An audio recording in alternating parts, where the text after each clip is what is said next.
Queridos amigos de ENERClub, muy buenos días. Es para mí un verdadero honor darles la bienvenida a esta jornada organizada por el Club Español de la Energía, donde debatiremos sobre el presente y sobre el futuro del sector eléctrico español. Habrán visto que también hablaremos del pasado, pero solo con el objetivo de ver qué lecciones podemos extraer. Quisiera comenzar agradeciendo el apoyo de Endesa para poner en marcha esta iniciativa. Muchas gracias, Pepe, por estar hoy aquí y por el patrocinio de tu compañía. Muchas gracias también a Claudio Aranzadi y a Josep Piqué, auténticos protagonistas de la historia energética e industrial de nuestro país. Estamos deseando conocer su visión sobre cómo ha funcionado la liberalización y qué lecciones podemos sacar para el futuro. Contamos también en primera fila con Juan Manuel Eguía-Garay, otro gran protagonista de esta transición energética, de la que hoy hablamos mucho, pero que empezó hace algún tiempo. Gracias también a todos los ponentes, a los moderadores y a todos los que hoy nos acompañáis. El proceso de liberalización del sector eléctrico comenzó con una ley compleja en el año 97, la Ley del Sector Eléctrico. Conviene recordar que también en ese mismo año se firmó, vemos a Carmen Becerril sonriendo, el Protocolo de Kioto. Muchas otras cosas también empezaron ahí. Y desde luego, creo que estaremos todos de acuerdo en que en estos 20 años el sector eléctrico español ha cambiado radicalmente. En los 90, las tecnologías dominantes eran el carbón, la energía nuclear y la hidráulica. Algo de eso todavía tenemos, pero lo destacable es que en ese momento no había ni un solo ciclo combinado conectado a nuestra red, ni una sola instalación eólica que no fuera quizá alguna experimental, y ninguna solar que estuviera directamente conectada a la red. Había en la plataforma solar de Almería algunos trabajos de investigación y desarrollo. Y desde entonces hasta hoy, pues la demanda ha crecido de una forma muy importante y la potencia instalada se ha multiplicado por más de 2 y se ha multiplicado, lógicamente, en ese área de ciclos combinados y renovables. Pero en esos años 90 nuestro sector tenía otra característica y es que estaba absolutamente regulado. Las tarifas se fijaban administrativamente y las retribuciones se basaban en el marco legal y estable. Hoy, las actividades de generación y comercialización se desarrollan en régimen de libre competencia a través de mercados donde hay cientos de agentes. Y la red ha visto incrementada su mallado, se han desarrollado interconexiones con Portugal, con Marruecos, alguna también con Francia, pero ahí tenemos trabajo pendiente. Todavía estamos lejos del cumplimiento del objetivo europeo del 15% de interconexiones a 2030. Eso es lo que verdaderamente necesitamos para poder cumplir con la ambición de un mercado interior de la energía único. Pero si nuestro sector ha cambiado de forma impresionante, pensamos que en el futuro lo hará aún más y además cambiará a mucha más velocidad. Hoy se está definiendo la estrategia energética de la UE para las próximas décadas, con nuevos objetivos a 2030 y también a 2050. Para esa fecha, Europa se ha comprometido a reducir sus emisiones de gases de efecto invernadero entre un 80 y un 95% respecto a los niveles de 1990. En este momento, y bajo el paraguas del paquete Energía Limpia para todos los europeos, tenemos ya objetivos globales de renovables, eficiencia energética, reducción de emisiones, incluso un nuevo sistema de gobernanza. Pero quedan algunos asuntos pendientes, como el diseño de los mercados de electricidad, la liberalización completa de los mismos en países como España, o los mecanismos de capacidad. Estos aspectos están sujetos a debate permanente, pero su relevancia creo que es indudable. El gran tema que quedaba en la Unión Europea es la movilidad. Y aquí se ve todo un camino hacia la movilidad eléctrica. Hay muchas discusiones, muchas propuestas y esperemos que queden plenamente definidas antes de que concluya el periodo legislativo de la Comisión actual, que finaliza su mandato el próximo año. Nos encontramos, pues, en un momento clave y pronto tendremos que responder en España a los compromisos alcanzados con nuestros socios europeos. Antes de finalizar el año, España tiene que enviar su Plan Nacional Integrado de Energía y Clima. Este plan, junto con la Ley de Cambio Climático y Transición Energética, será fundamental para definir nuestro futuro energético. ¿Cómo aumentar la participación de la electricidad en el mix de energía global desde un 26% hasta alrededor del 50%?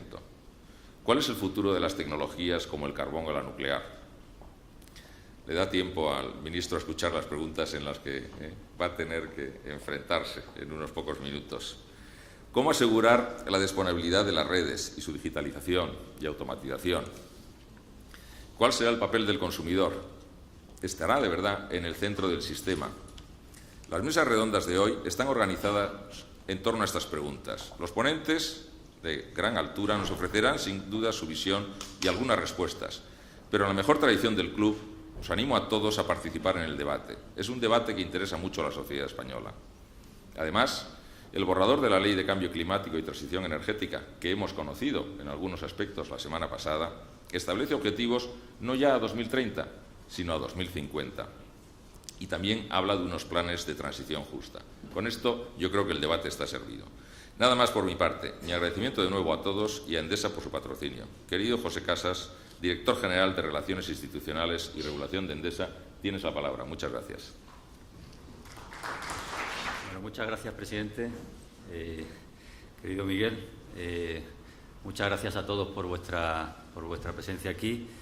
La verdad es que es un honor para Endesa patrocinar este evento en un momento como el que comentaba el presidente del club, tan concreto, ¿no?, donde acabamos de conocer el anteproyecto de ley de cambio climático y transición energética, donde nos va a dar un poco la pauta de lo que tiene que ser este sector para los años 2030 y, como bien decías, apuntando ya al 2050, lo cual se nos antoja bueno, pues de muy largo plazo, y además la impresión que tenemos es que es un anteproyecto de ley valiente y que esperamos que con el Plan Integrado de Energía y Clima, que debe de publicarse en las próximas semanas o meses, que se complete y que perfectamente planifique y todos los agentes seamos capaces de ver cómo es esta transición para llegar a este 2030 y 2050. Como digo, es un momento de máxima atención por parte del sector, un sector que no es la primera transición que recorre. Ya en el año 70 empezamos con la gran crisis, en el año 80, los años 80, entramos en lo que era el marco legal estable. Muchos de los aquí presentes lo vivisteis en primera persona, mucho mejor, de una manera mucho más personal y en primera persona que yo. Yo llegué a este sector en los años 90, cuando empezó lo que era la liberalización, año 98, y ahora cumplimos en este año 20 años de la liberalización, años apasionantes donde empezamos a ver cómo la competencia se instauraba en este sector, la liberalización, la posibilidad que tenían los clientes de contratar con una figura nueva que era el comercializador, que no existía antes del año 98, donde las empresas empezaron a diversificarse, empezaron a internacionalizarse. Bueno, yo creo que cambió un poco el cariz, cambió un poco el cariz y la fisonomía de este sector. Y bueno, llegamos a un momento donde empezamos a hablar de transición ecológica, donde los objetivos o los compromisos que España y Europa se han marcado para el año 2030 y el año 2050 de descarbonización, pues nos hacen prever un gran cambio en la fisonomía de este sector. Y bueno, creo que se están dando todos los objetivos y todos los parámetros pues, para poder empezar ese debate que sinceramente hasta hace unos meses no teníamos y que ya empezamos a tener un poco las reglas del juego. Tenemos un anteproyecto que se aprobó la semana pasada, donde sí habla ya de objetivos de descarbonización, de eficiencia energética, se da senda de entrada de renovables. Echamos en falta, no lo hemos visto, pero esperemos que se puedan mejorar objetivos de electrificación. Sí nos gustaría saber qué objetivos de electrificación vamos a tener en el 2030. Sí se dice en el 2050, pero no se dice en el año 2030. Bueno, creemos que esta transición ecológica en la que estamos inmersos es una carrera de largo plazo, es una carrera de fondo, y donde aquí lo importante es llegar, no es llegar el primero, sino aquí gana el que llega, no el que llegue primero. Y como en todas las carreras, creemos que lo importante es empezar la carrera en forma, y para ello creemos que es necesario una serie de condiciones, dejadme decirlo, de tipo técnico, no de tipo político, que creemos que faltan y que sí que deberían de establecer. Sí que espero que la jornada de hoy sirva para clarificar un poco y poner, darle la importancia a este tipo a estas condiciones. Me voy a atrever a hablar de estas 6 condiciones que yo me atrevo a declarar aquí. La primera es la necesidad de que todos los sectores contribuyan a este proceso de transición ecológica. Se habla mucho de que tiene que ser el sector eléctrico el que se convierta en un sector de 0 emisiones. Yo creo que el sector eléctrico ya lleva trabajando tiempo en este proceso, creo que tiene una senda claramente definida y si todo el sector eléctrico fuera 100% libre de emisiones, solamente quedarían unas emisiones del 81% de las que tenemos ahora. Es decir, el sector eléctrico representa el 19% de las emisiones de CO2. Hay un 81% sobre los que hay que empezar a establecer objetivos. Y en ello me atrevo a decir el sector del transporte, que es el responsable del 26% de las emisiones, debe tener un papel importante en todo este proceso de transición ecológica. Por ello, es importante alinear los precios a nuestros recursos reales y no dar la sensación que estamos en un país petrolero más que en un país que tiene enormes recursos eólicos y solares. Es decir, tenemos una fiscalidad donde se está premiando el consumo de otras energías que no permiten la integración de las energías renovables. Por tanto, la primera condición sería, este es un esfuerzo de todos los sectores energéticos, no solo del sector eléctrico. El segundo objetivo es una reforma integral de la tarifa eléctrica. Si el proceso de transición ecológica va de electrificar, lo que no puede ser es que tengamos una tarifa eléctrica que sea el verdadero obstáculo para la electrificación de la economía. Es necesario que esta tarifa pueda competir con otros costes de otros productos energéticos. No tiene sentido que cuando una persona en su casa decida invertir en la calefacción, en qué tipo de calefacción, en ningún escenario se esté planteando que esa calefacción sea eléctrica y siempre piensa en una calefacción de gas o en una calefacción de gasoil porque es más barata que la electricidad. La electricidad tiene ahora mismo, soporta más del 50%, dentro de sus costes, soporta más de un 50% de tasas parafiscales que nada tienen que ver con las actividades de la actividad eléctrica, de la generación, de la distribución o del transporte de la energía, y deberíamos de ser capaces de que la tarifa eléctrica soporte aquello que le toque, pero no aquello que no le toca. Y además creo que la tarifa eléctrica requiere también de un cambio en su estructura. No tiene sentido que más del 70% de los costes de la tarifa eléctrica sean costes fijos.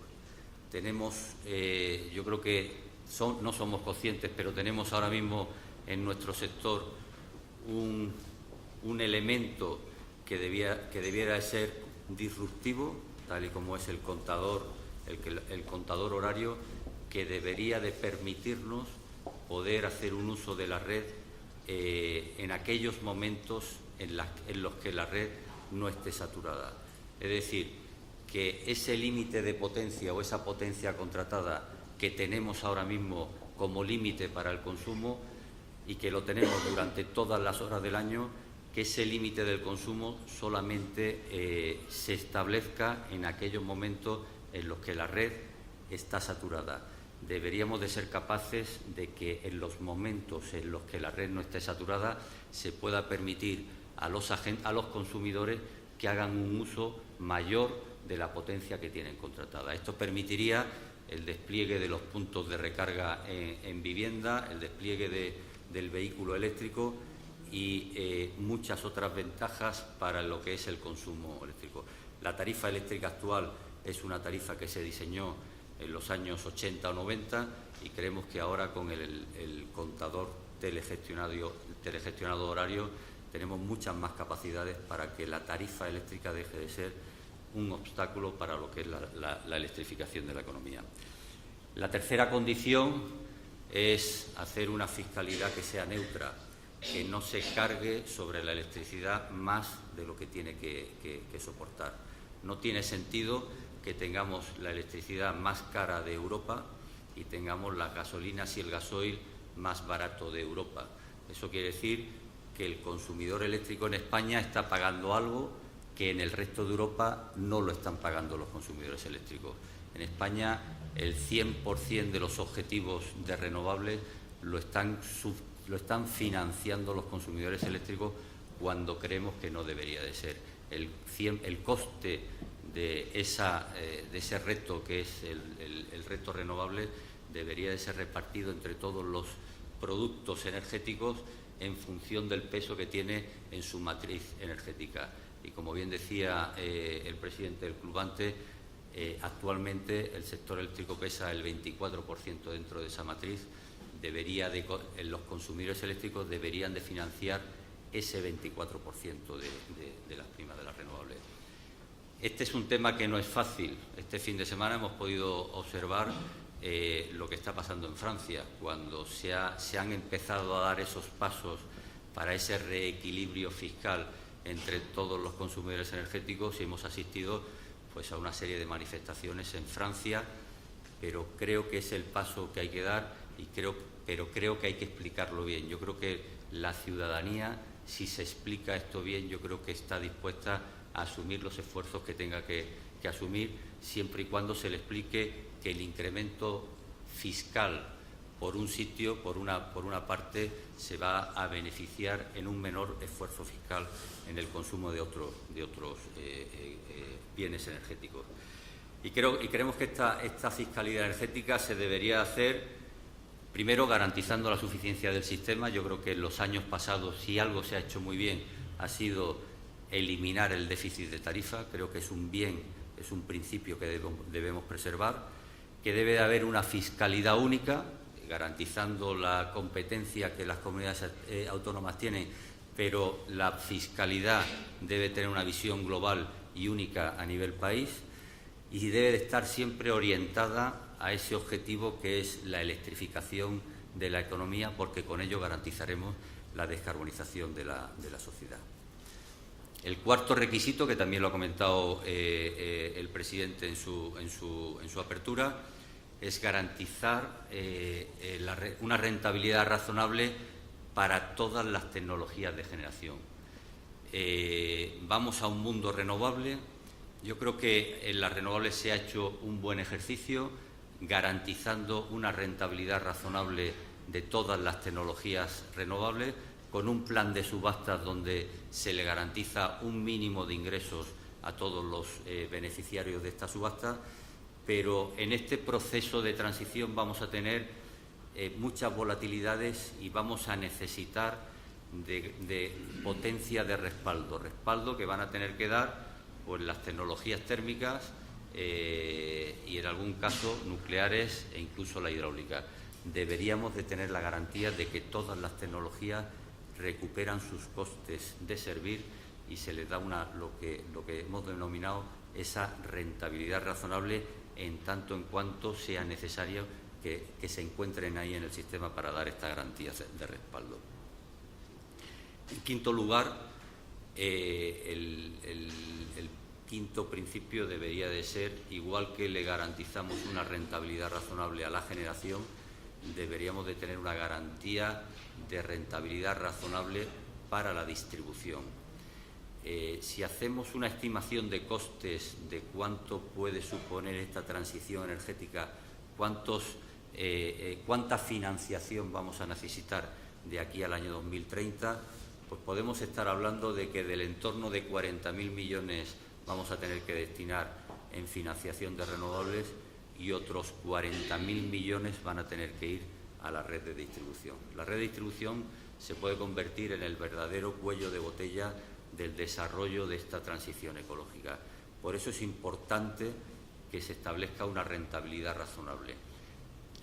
La Comisión Nacional del Mercado y la Competencia hizo público hace una semana un informe donde proponía el cambio de esa metodología de bonos más 200 puntos básicos para calcular la rentabilidad de la distribución, hacia una metodología WACC, que yo creo que es la metodología que necesita este sector, el sector de la distribución, para garantizar la recuperación de los capitales invertidos en todo el proceso de rentabilidad razonable, de transición ecológica.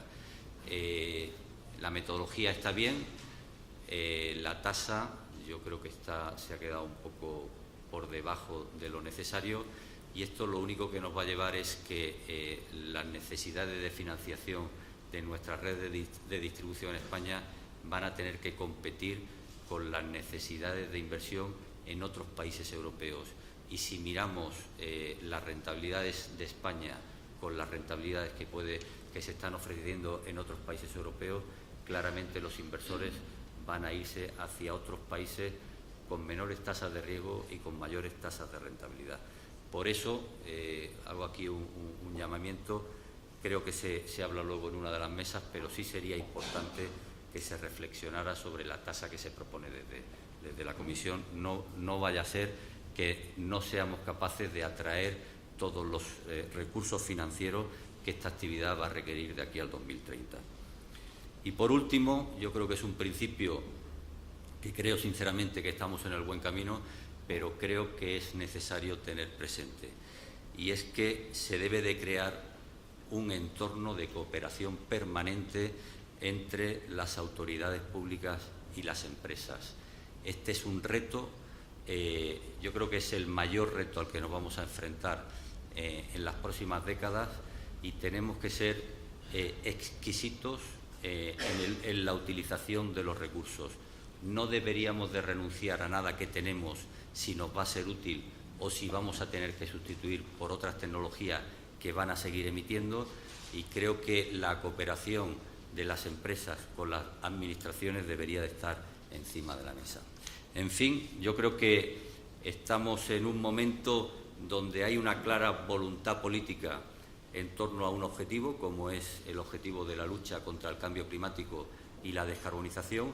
Yo creo que la jornada de hoy es una magnífica ocasión para que debatamos de todas las dimensiones del problema, y espero que sea una jornada provechosa para todos vosotros. Muchas gracias por vuestra atención y muchas gracias por permitir a Endesa patrocinar este evento.